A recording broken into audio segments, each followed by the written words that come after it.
Hola, este es el trabajo práctico integrador de la materia de tecnología del calor. El tema que vamos a desarrollar es la transferencia de masa por difusión en líquidos y en gases. Los alumnos que componemos este grupo son Céspedes Ortega Joel y Franco Eros Emanuel. Bien, antes de comenzar, recordemos algunas definiciones. El soluto es la sustancia que se encuentra en menor proporción en una solución.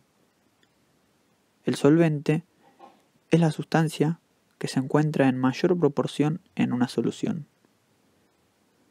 La concentración es la proporción o relación que hay entre el soluto y el solvente de una solución. La difusión es el proceso que ocurre en fluidos, líquidos y gases. Es el movimiento de las moléculas en el seno de un fluido, desde las partes de mayor concentración hacia las zonas donde la concentración es menor.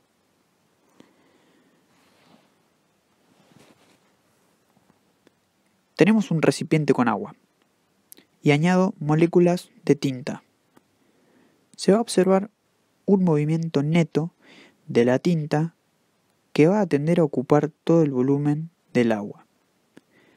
De modo que si lo analizamos en etapas, se observa cómo progresivamente la tinta, con ese movimiento neto, va a ir ocupando las zonas del recipiente.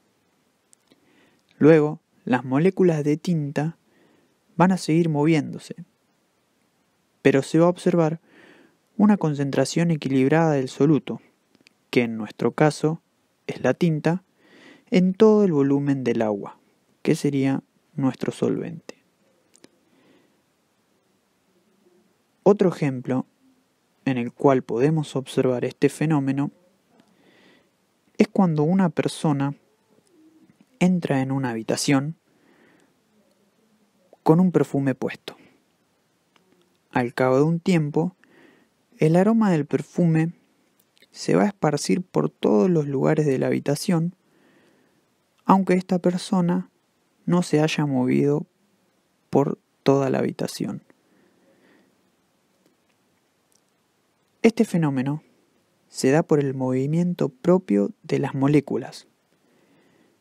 Por ejemplo, tenemos un fluido, gaseoso o líquido. En los gases no tienen ningún tipo de enlace entre sí. Y en los líquidos tienen algunos enlaces intermoleculares, pero no son lo suficientemente fuertes, por lo que permite el movimiento constante de una molécula con respecto a la otra.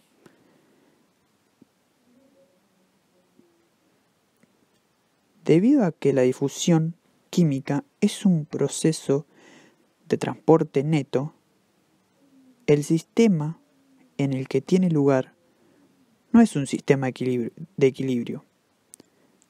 A veces se producen los llamados estados cuasi estacionarios, donde el proceso de difusión no cambia con el tiempo. Este proceso no es un verdadero equilibrio, ya que el sistema aún está evolucionando. La difusión química aumenta la entropía del sistema, es decir, la difusión es un proceso espontáneo e irreversible. Las partículas pueden diseminarse por difusión, pero no se reordenarán espontáneamente sin cambios en el sistema.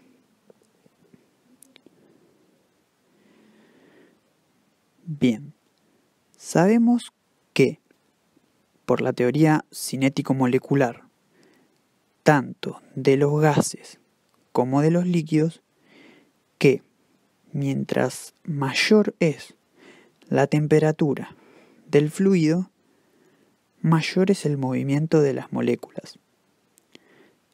Estos movimientos son al azar, no siguen ningún tipo de patrón ni nada por el estilo. Gracias a estos movimientos se llega a un estado de equilibrio. El equilibrio que se establece va a ser un equilibrio dinámico.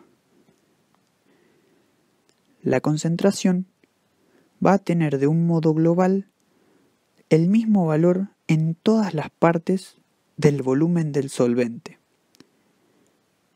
Por momentos puede cambiar esa concentración y tener una concentración ligeramente mayor en una zona y luego inmediatamente esa ligera concentración que era mayor en esa zona pasa a ser mayor en otra zona del recipiente.